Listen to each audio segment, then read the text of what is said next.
Est-ce qu'il est bien mon cadrage là en fait? Nous sommes bien de retour au Portugal. Et oui, j'ai coupé mes cheveux. Enfin, alléluia, la renaissance. Bref, ce n'est pas le sujet de la vidéo. On se retrouve ici pour une nouvelle vidéo. Et je pense que ce sera une série de vidéos sur ma chaîne YouTube. Bienvenue dans les Nonoko Reco. Les Nonoko Reco, ce sera une vidéo où en fait je vous fais mes recommandations de plein de choses, que ce soit au niveau de la lecture, des recettes, des astuces, des tips un petit peu de naturopathie, des vidéos YouTube, des films, des séries, vraiment un peu de tout. Je pense que ce sera une vidéo que je vais sortir tous les 2-3 mois. Donc là aujourd'hui on se retrouve dans la première vidéo Nonoko Reco et du coup ce sera mes recommandations de mars-avril. On va commencer par la catégorie lecture.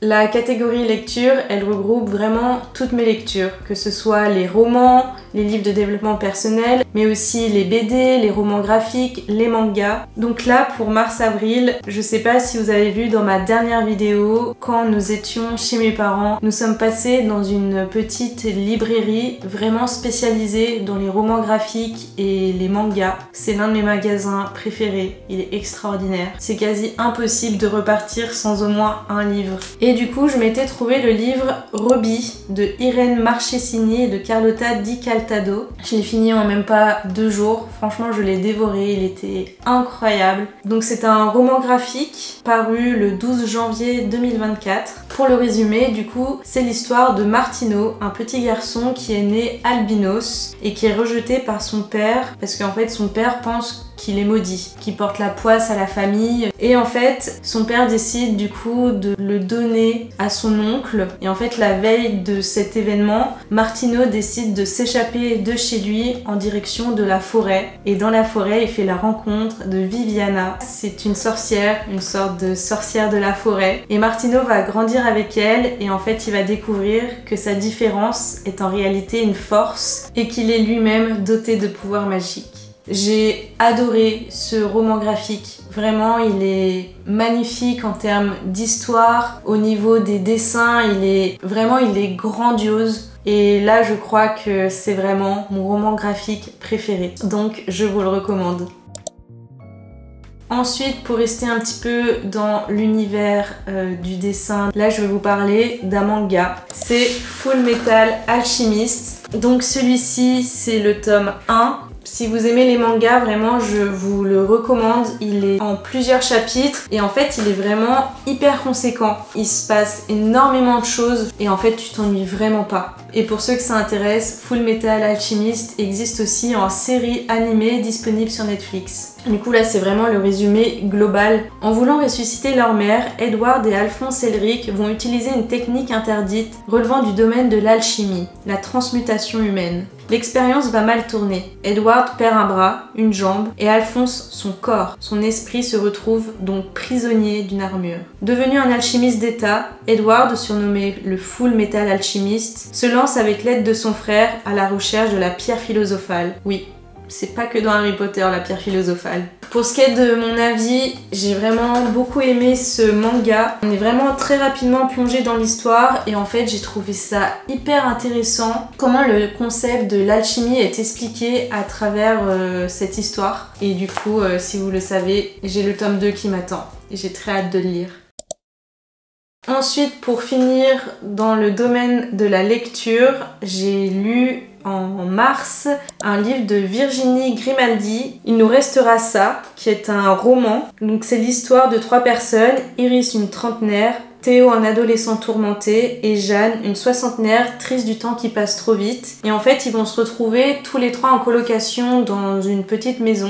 Au début on pense qu'ils sont vraiment incompatibles en fonction de leur personnalité, de leur chemin de vie, tout ça. Et en fait on va découvrir tout au long de l'histoire qu'ils créent un lien tellement fort qu'en fait on est amené à penser que toutes les personnes qu'on croise sur notre route durant notre vie, c'est pas du hasard. C'est des personnes vraiment qu'on est destiné à rencontrer pour certaines raisons. Et ce que j'ai beaucoup aimé aussi, c'est que le livre est décomposé en plusieurs chapitres. Et en fait, chaque chapitre est un point de vue d'un des 3 personnages. Tous les événements qui vont leur arriver, je trouve ça super intéressant d'avoir le point de vue de chacun parce qu'ils ont chacun un âge différent et une personnalité très différente. J'ai beaucoup aimé ce livre et du coup je vous le recommande aussi si vous voulez une lecture vraiment tranquille et douce et légère. Alors maintenant, on va parler de la catégorie de mes recommandations de vidéos YouTube. Pour moi, c'est très important de vous faire cette catégorie-là parce que je consomme énormément de vidéos YouTube et encore plus depuis que je suis avec Louis parce que Louis est un très gros consommateur YouTube également. Et en fait, on a tout mis en commun et ça fait que vraiment, on regarde et on suit beaucoup de gens. Et je pense que c'est vraiment de plein d'univers différents qui peut vraiment intéresser tout le monde. Donc là, la première vidéo dont je veux vous parler, c'est une vidéo YouTube de Simon Puech. J'ai fait vendre du poison à des influenceurs. Je vais essayer de vous mettre quelques petits extraits, juste des petits bouts histoire que ça vous donne envie d'aller regarder. Après, je vous mets tous les liens dans la barre de description de la vidéo, histoire que vous puissiez y retrouver très facilement. Donc Simon Puech, c'est un gars qui va faire un petit peu des enquêtes, des investigations sur certains sujets et ses vidéos sont toujours ultra intéressantes. Et là, l'une de ses dernières vidéos, en fait, il a voulu un petit peu tester la crédibilité des influenceurs sur les réseaux sociaux. Donc du coup, dans sa vidéo, il soulève la mauvaise influence de certains influenceurs qui pourraient promouvoir n'importe quoi au péril de notre propre santé. Dans sa vidéo, il va se faire passer pour une marque et vraiment en amont, il va faire toute la création de cette fausse marque qui est un complément alimentaire créé de manière factice. Il va mettre un élément qui est du poison. Alors, il va pas le faire vraiment. Dans le speech qu'il envoie aux influenceurs, ce poison sera vraiment mentionné. Et je trouve aussi que même en tant qu'influenceur, c'est très important de se renseigner sur les marques qui nous contactent pour pas mettre en péril la santé d'autrui, mais aussi notre crédibilité. Est-ce que les influenceurs font réellement plus attention? Est-ce qu'il serait encore possible de promouvoir n'importe quoi, n'importe comment? On va essayer. Avec Guillaume, on a donc décidé de créer un faux produit qui, s'il existait vraiment, serait potentiellement ultra dangereux et de voir si on arriverait à le faire mettre en avant par quelques influenceurs sur les réseaux.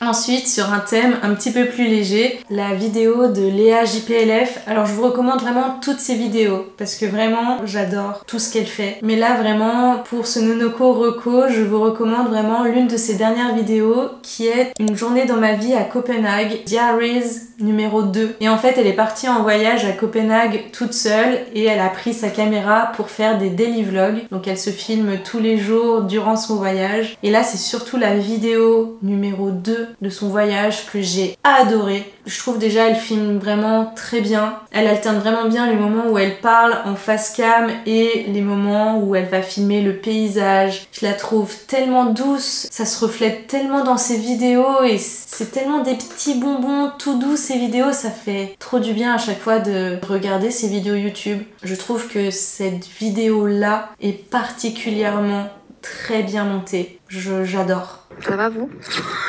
Hello et bienvenue dans un nouvel épisode de Léa à Copenhague.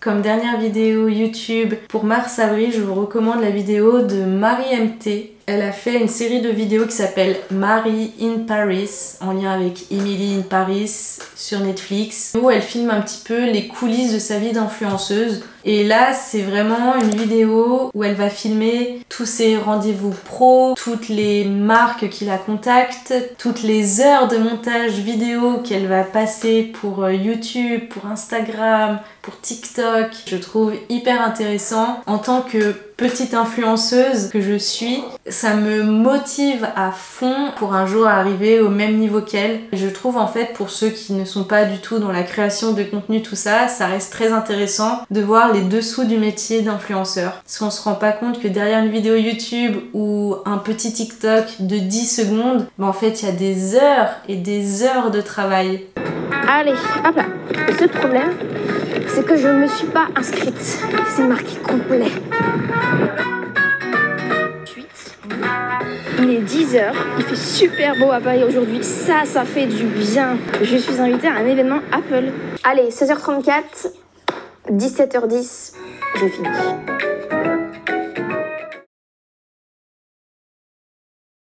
Alors maintenant pour la catégorie films et séries.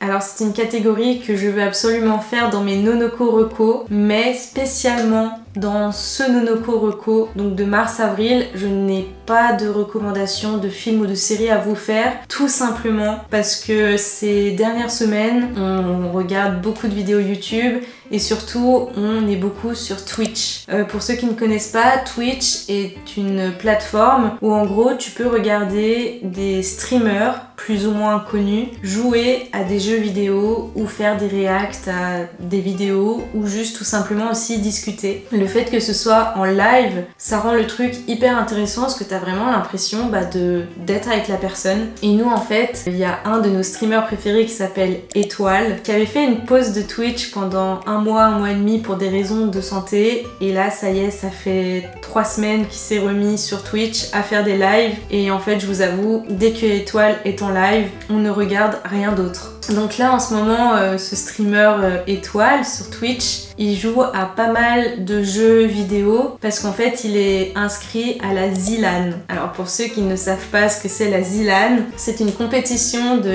e-sport qui se déroule chaque année organisée par Zerator, qui est lui-même aussi un streamer très connu en France. Et en fait, c'est une compétition où différents streamers vont se retrouver pour jouer à une dizaine de jeux, il me semble. Donc ça s'appelle du multigaming, Z-LAN, donc Z pour Zerator et LAN parce que c'est une compétition en France sur plusieurs jeux. Donc ça va se passer le premier week-end de mai et du coup les différents streamers inscrits pour la compétition ont plusieurs semaines pour s'entraîner à la liste de jeux qui est prévue pour la compétition. Et du coup, nous, on suit notre streamer préféré Étoile. Tout ça pour vous dire qu'on n'a pas vraiment trop regardé de films et de séries ces dernières semaines.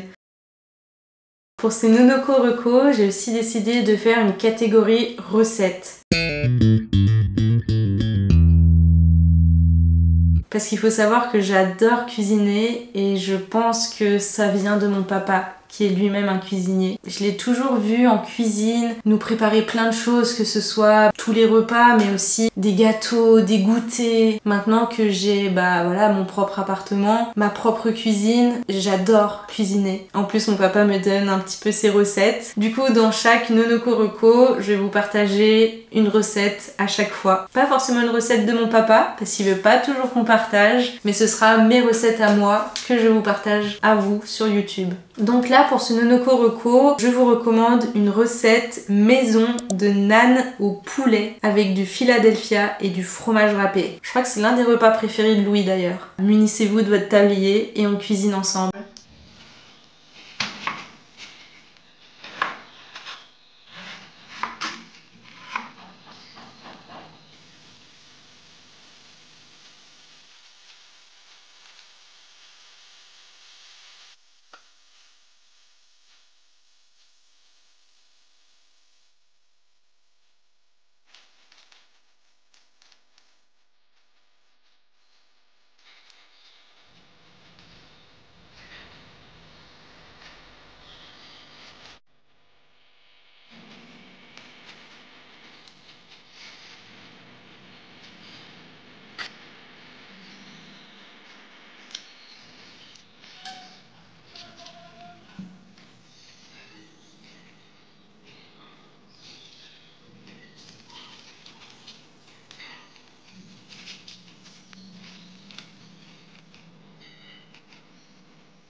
Ensuite, dans la catégorie bien-être et naturaux,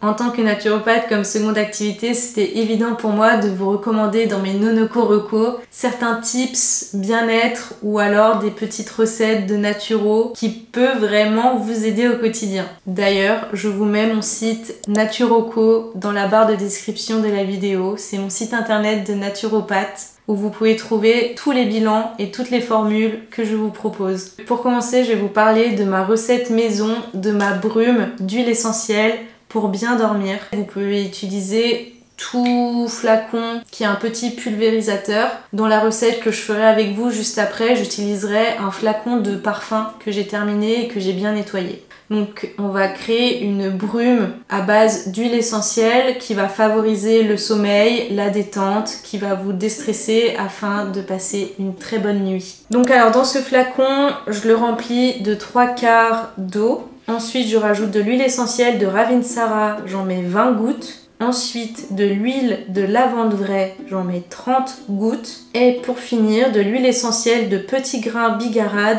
j'en mets 30 gouttes également. Ensuite, c'est important de bien secouer avant chaque utilisation votre petite brume. Et ensuite, voilà, vous en pulvérisez tous les soirs. 2-3 coups sur votre oreiller, sur votre couette et dans la chambre. Ensuite, comme seconde petite chose que je vous recommande pour votre bien-être, c'est la fleur de bac White Chestnut. Je pense que c'est la fleur de bac que je consomme le plus. Les fleurs de bac sont des élixirs floraux qu'on peut trouver avec ou sans alcool à base de petites gouttes qu'on met directement sur la langue.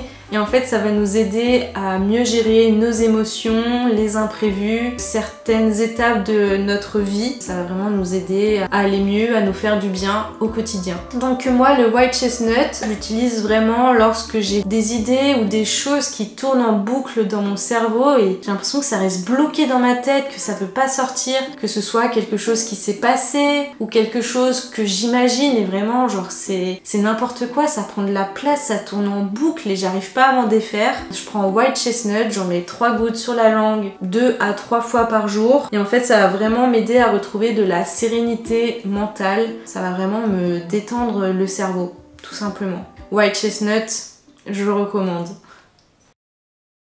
Ensuite, comme dernière catégorie, j'ai mis les applications.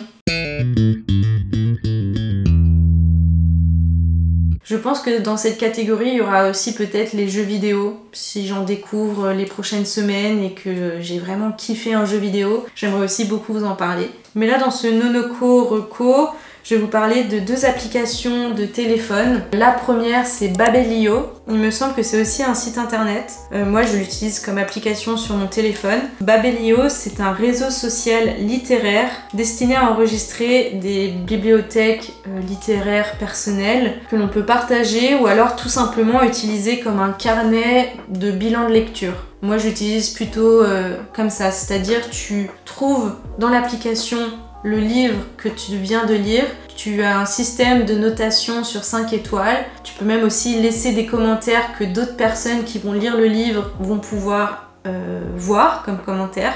Et tu peux même aussi faire plusieurs bibliothèques. Donc moi j'en ai une où c'est les livres que j'ai lus et je m'en suis fait une deuxième où en fait c'est ma bibliothèque de livres à lire. Comme ça, dès que j'ai fini un livre et que je ne sais pas quoi lire, j'en choisis un dans cette liste. Et en fait aussi, ce que je trouve incroyable, c'est que en fonction du livre que tu viens de lire et d'enregistrer dans ta bibliothèque personnelle de lecture, l'application te fait aussi des recommandations de livres vis-à-vis de la lecture que tu viens de faire. Maintenant, moi je trouve tous mes prochaines lectures grâce à l'application Babelio. C'est vraiment trop bien. Et pour finir, je vais vous parler du jeu sur téléphone qui s'appelle Find Out. C'est un petit peu sur le principe de Où est Charlie, sauf que là vous avez vraiment une grande liste de plein d'objets et même de petits personnages à trouver dans différentes maps. Moi je vous avoue, j'ai la version payante parce qu'en fait sinon t'as des pubs, je crois toutes les 3 minutes qui te coupent en plein milieu du jeu et c'est genre mais beaucoup trop chiant. Et j'aime beaucoup ce petit jeu parce que je trouve que c'est un petit jeu vraiment intéressant, qui fait vraiment bien passer le temps. Et je trouve que ça aide beaucoup aussi dans la concentration parce que tu peux passer des heures et des heures à retrouver un tout petit objet au milieu d'une immense map. Et franchement, j'aime trop ce jeu. J'étais une grande fan de Où est Charlie quand j'étais petite et du coup, voilà, je retrouve le même amusement dans cette application sur mon téléphone. Bon, et bah voilà, je crois que c'est fini pour ce Nonoko Reco où je vous ai fait mes recommandations pour les mois de mars-avril. J'espère que cette vidéo vous a plu. Si vous avez aimé ce concept et que vous attendez les prochains Nonoko Reco, n'hésitez pas à me le dire en commentaire, ça va me motiver à fond pour la suite. Et du coup, comme je vous l'ai expliqué, je pense que les Nonoko Reco, ce sera tous les 2-3 mois. Du coup, on se retrouve d'ici quelques semaines pour le prochain Nonoko Reco. Et sinon, on se retrouve aussi très vite pour une prochaine vidéo. En attendant les gars, prenez soin de vous. Ciao. Ah, vous êtes trop loin, je peux pas faire comme d'habitude. Bye bye.